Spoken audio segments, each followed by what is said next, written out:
on the stage of our life, He is the central character. He is the controlling actor. The Proverbs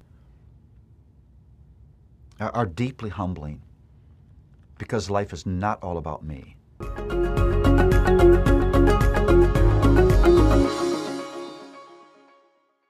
Well, the Proverbs not only teaches us that we live in a moral world, but we live in a world under rule. Now, this theme is different than the themes we've looked at so far because it's not taught in a few passages or a particular chapter in Proverbs. Rather, this is the overarching context of this book of Scripture, that God looms large in His world. There is a God who rules this world. The Proverbs would remind us that maybe the most important words in all of Scripture are the first four in Genesis 1. In the beginning, God. If there is a God who is the creator and controller of this world in which we live, then everything is about Him. Romans 11:36 says, "For from Him and through Him and to Him are all things. To Him be the glory." That's the view of Proverbs on the stage of our life. He is the central character. He is the controlling actor. The Proverbs are deeply humbling because life is not all about me.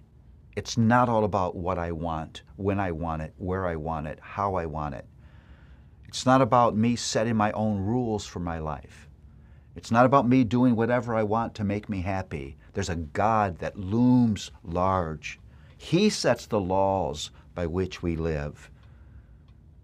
He created and controls the natural world in which we live. He alone has the power to provide what we need, physically, emotionally, spiritually. Yes, He rewards and He punishes.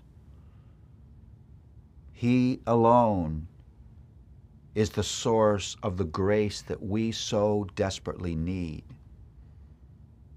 He generously dispenses the wisdom that is so necessary and provides the only way of living the way we were created to live. He is worthy of our trust. Everything else in life will fail us. There's no indication that God is anything but absolutely trustworthy in the Proverbs. He has the power to rescue fools. That's all of us. Sin reduces all of us to fools. As I've said before, in Proverbs, God looms large. You cannot escape His presence. You cannot escape His power. You cannot escape His law. You cannot escape the need for Him. There's no room in the Proverbs for agnosticism, that view that there may be a God out there somewhere, but He's not in contact with His world and you can't really know Him. This God is knowable. This God in Proverbs reveals who He is. He reveals what He does. There's obviously no room for atheism. You can't read the Proverbs without crashing into the presence and power and authority and wisdom and grace of God again and again. In fact, the Proverbs actually forces us to understand that God is the environment in which we live. You can't get up in the morning without bumping into God. One of the saddest moments of the irrationality of sin in all of Scripture is when the prophet Jonah doesn't want to do what God has asked him to do, and he says that he's going to run from God's presence. If you think you can successfully escape the presence of God, you have gone spiritually insane. Well, there's none of that insanity in Proverbs.